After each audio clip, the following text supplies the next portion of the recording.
Bonjour et bienvenue à la vidéo pédagogique Parlons de la fibrillation auriculaire.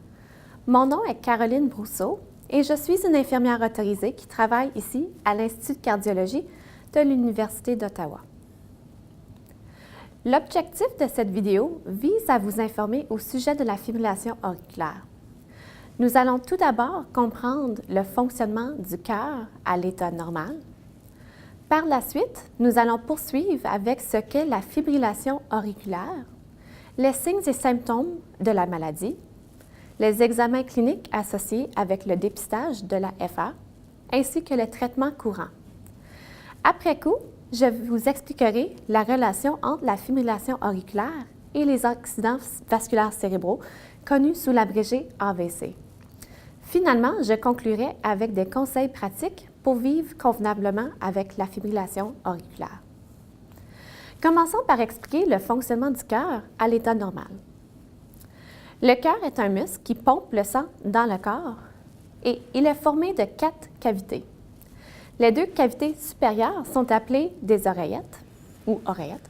Les 2 cavités inférieures sont appelées ventricules. Les oreillettes reçoivent le sang qui arrive au cœur et l'acheminent dans les ventricules. Les ventricules propulsent le sang dans l'ensemble du corps. Les cavités du cœur fonctionnent de manière coordonnée.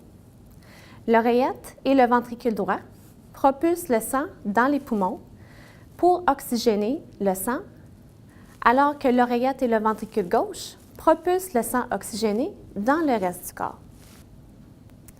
La fonction de pompage du cœur est régulée par des impulsions électriques qui sont générées par le nœud sino-auriculaire ou connu sous l'abrégé le nœud SA. Le nœud SA fonctionne comme la bougie d'allumage dans votre voiture et c'est le stimulateur cardiaque naturel du cœur. L'impulsion électrique se propage à travers les oreillettes comme des ondes à la surface de l'eau. Ceci enchaîne la contraction des oreillettes et ce mécanisme expulse le sang vers les ventricules. Les impulsions électriques poursuivent leur trajet jusqu'au nœud auriculo-ventriculaire ou nœud AV. Le nœud AV agit comme un fil électrique qui distribue les impulsions électriques dans les 2 branches du réseau Hinge-Purkinje simultanément, ce qui permet aux ventricules de se contracter eux-mêmes en même temps.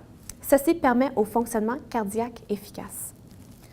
Alors, comment la fibrillation auriculaire est-elle différente du cœur à l'état normal? Il se peut que votre médecin fasse référence à la FA ou à la fibrillation auriculaire. Ces 2 termes signifient la même chose et les fournisseurs de soins de santé utilisent couramment l'abrégé. La fibrillation auriculaire est une des arythmies la plus courantes. C'est une condition qui augmente en incidence avec l'âge. La fibrillation auriculaire touche une personne sur 1000 âgée de moins de 55 ans. Toutefois, elle touche une personne sur 10 ayant plus de 80 ans.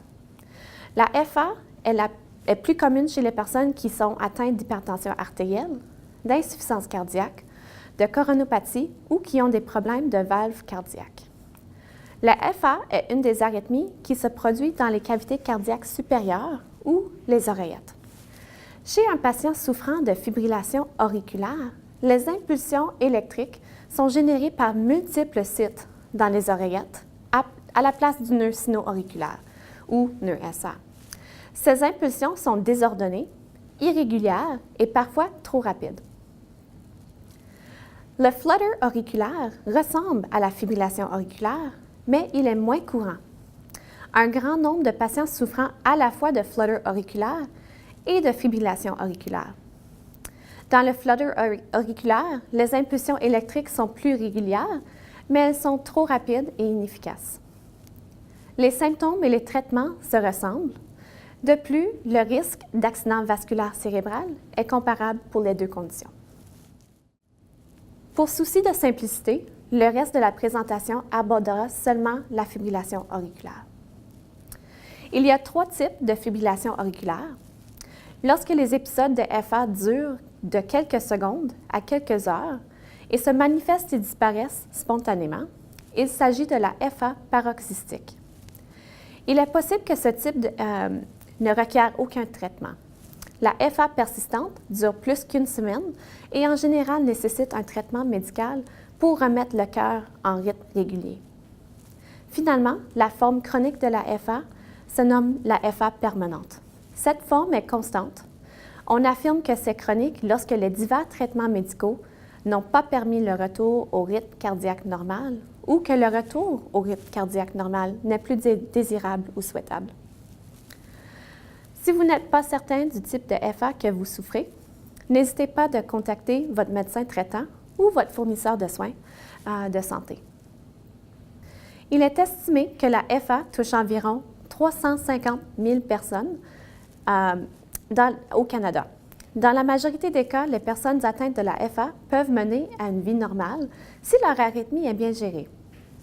Il se peut que certaines personnes ne ressentent aucun symptôme lié à leur FA et que d'autres puissent ressentir des inconforts, incluant des palpitations, des difficultés à respirer, des étourdissements ou l'impression d'être au point de s'évanouir. Il y a aussi de la fatigue, un manque d'énergie, de l'anxiété, ainsi que des douleurs ou des serrements ou des pressions dans la poitrine. Par contre, si vous ressentez des douleurs à la poitrine, il est important de composer le 911. La FA est une affection courante chez les personnes âgées. Entre autres, diverses affections comme les valvulopathies, les crises cardiaques, l'insuffisance cardiaque et les maladies pulmonaires peuvent causer la FA. Les infections qui entraînent une inflammation du muscle cardiaque ou de l'enveloppe externe du cœur peuvent aussi causer la FA. Certaines personnes ayant des problèmes cardiaques congénitaux souffrent de la FA au courant de leur vie. Ces facteurs de risque ne sont pas modifiables. Par contre, certains facteurs de risque, s'ils sont mieux contrôlés, peuvent aider à réduire l'incidence et même la sévérité de la FA. Ces facteurs de risque incluent le diabète, l'hypertension artérielle, l'obésité, consommer plus que 2 boissons alcoolisées par jour, l'hyperactivité thyroïdienne et l'apnée du sommeil. Dans bien des cas, on ne sait pas pourquoi une personne souffre de fibrillation auriculaire. Si vous aimeriez en savoir plus sur la gestion de risques modifiables, s'il vous plaît, en discuter avec votre médecin traitant ou consultez notre guide pour un mode de vie sain.